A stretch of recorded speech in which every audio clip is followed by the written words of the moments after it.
Okay, so good morning, children.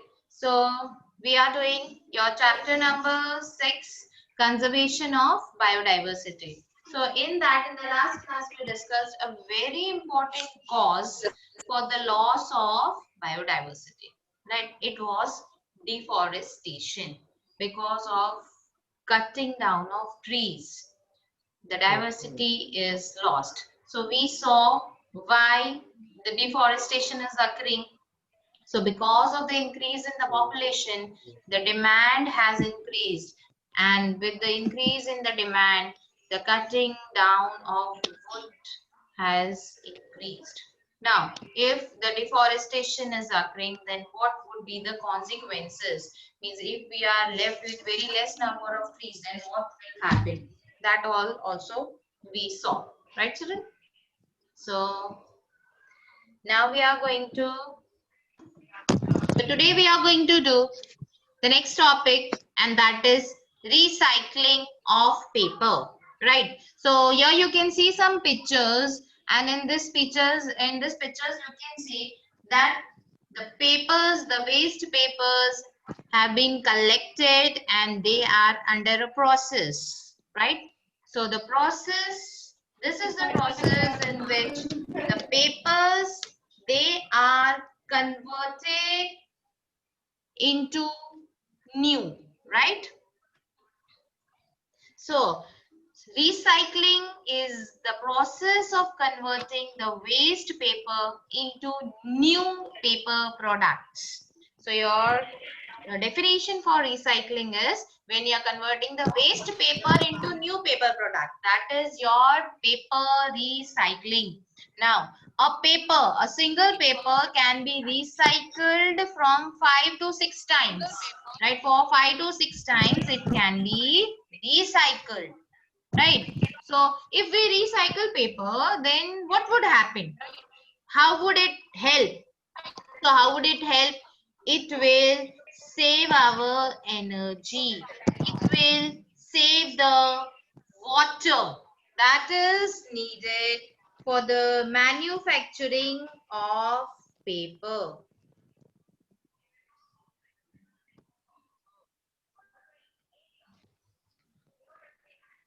Right, children? So here you can see on your screen.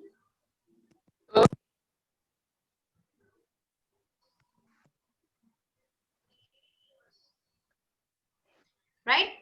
So recycling helps to save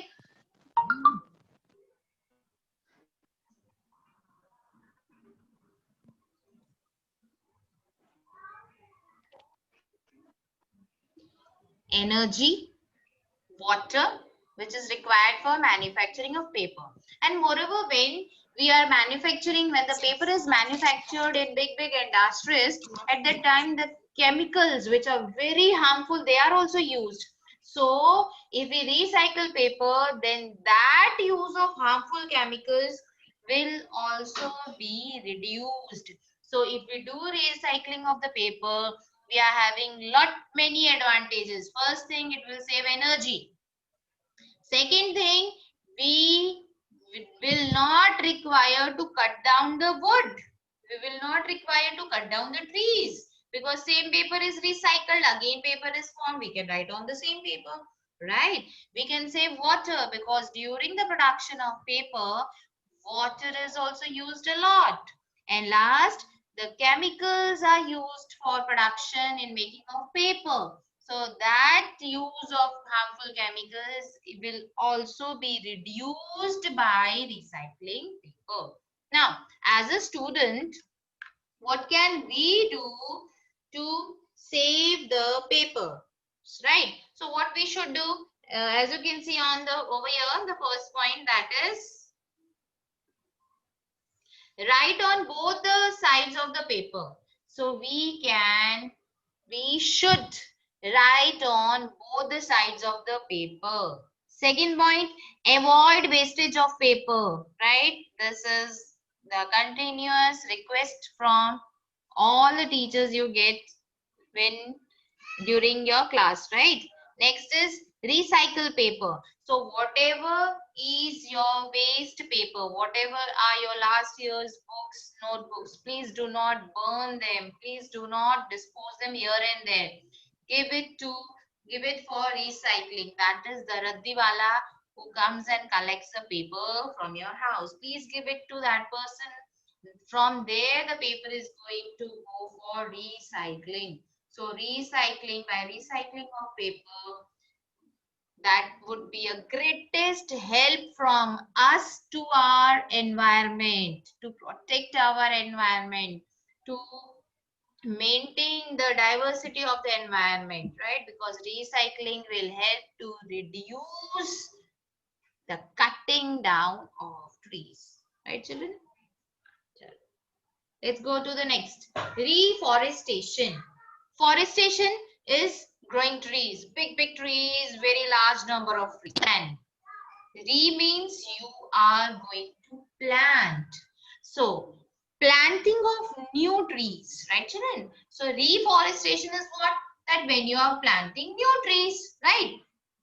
When the forest, if the forests are destroyed, it might be due to any reason, right? Forests are destroyed, suppose due to a forest fire. Forests are destroyed, suppose due to the human beings. So what is to be done then? Now reforestation should be done. That is, new trees should be planted over there. And suppose children, for chance, the forest trees, they get destroyed due to forest fire.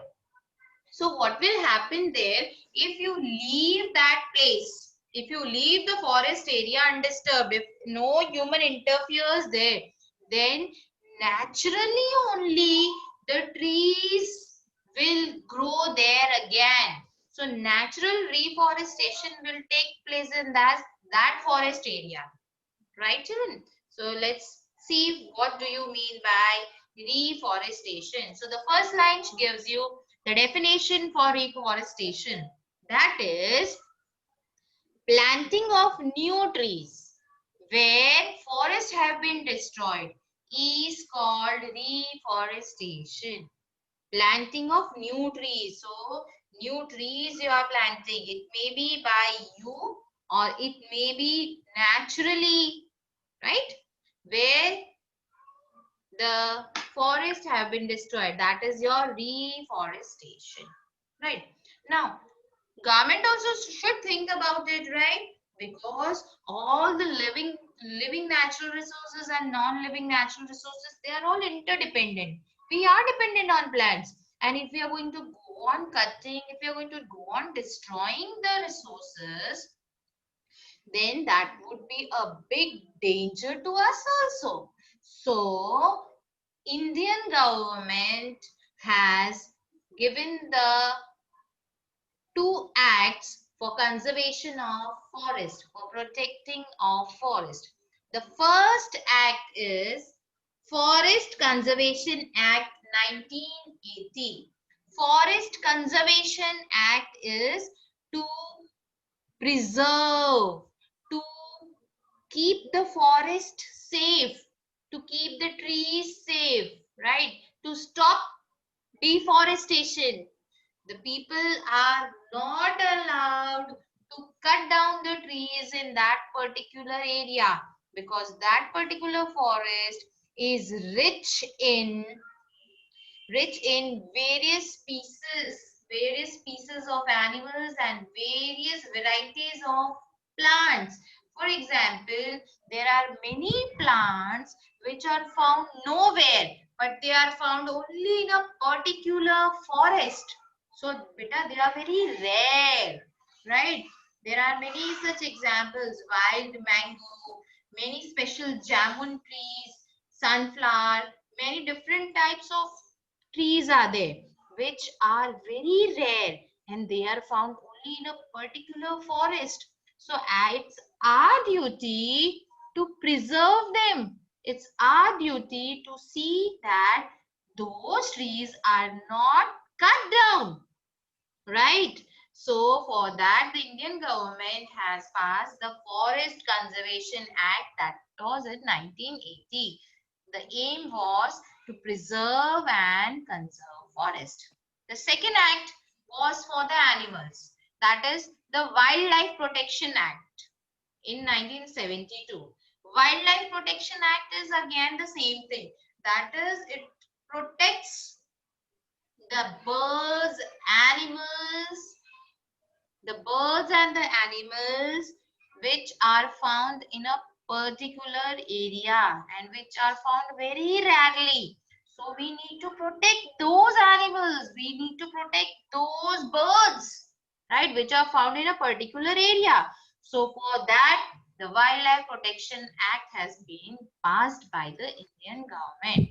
So we can see the aim of the two acts. The first aim is to preserve and conserve the forest. The second aim is to meet the basic needs of the people living in or near the forest. Those people who are living near the forest, right? It's to provide them the facilities, right? So that is also our duty, right? So these two acts, that is the Forest Conservation Act and Wildlife Protection Act, they are aimed to preserve, and conserve the plants and the animals which are found in the forest. Right? So come to your science book, page number 95. Come to your science book, page number 95. And children, we need to mark few things. Page number 94. That is recycling of paper and reforestation as steps to reduce deforestation. So underline the very first line of recycling of paper. First line says that paper is made from the pulp of the tree. Paper is made from the pulp of the tree. Please underline this line. Then go to the next page, page number 95, and underline the three ways by which we can save paper. Underline the first point, writing on both sides of the paper, avoid wastage of paper, and third, recycle paper. Right, children? Then come to the heading reforestation. Underline the definition of reforestation, that is planting of new trees where forests have been destroyed is called reforestation.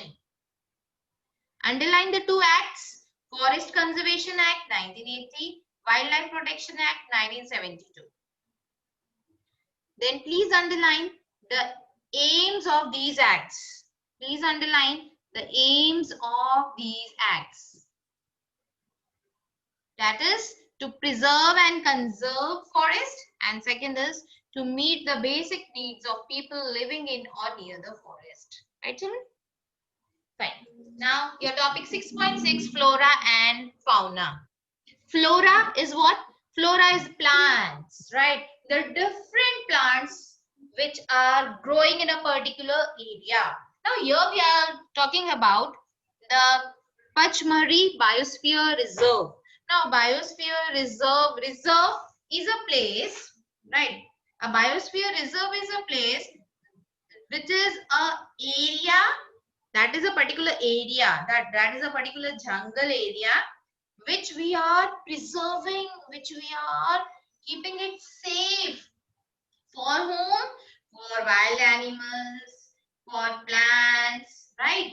So in that particular area, nobody is allowed to come and cut down the trees. Nobody is allowed to disturb the animals over there, right? So flora is what? The meaning of the word flora is the term flora is used to indicate the different growing plants, the different plants growing in a particular area. So for example, you can see below the pictures of the trees, of the flora, of the plants which are found in the Panchmari Biosphere Reserve. It consists of sal, teak, wild mango, jamun, and the silver fern. So these are the bit of flora which are found in that area. So they are found in that area, and in other areas they are found very less. So that is the area which has these flora. So we need to conserve them. We need to protect them, right, children? So flora is what? Flora is the different plants which are found in a particular area. So this sal, teak, wild mango, jamun, they are the flora of Panchmari Biosphere Reserve, right? Similarly, if we talk about fauna, fauna is what? Fauna are the different animals which are found in a particular area. किसी area में जो animals found होंगे, they are the fauna, right? So if we talk about again Panchmari Biosphere Reserve, if we talk about Panchmari Biosphere Reserve, then there few animals are found. That animals are wild dog, cheetah, wolf, leopard, blue bull, barking deer. So these are the animals which are found in that area. So they are known as the fauna of that area. So flora is the different plants that are found in a particular area, and fauna is the different animals that are found in a particular area. Right, children? So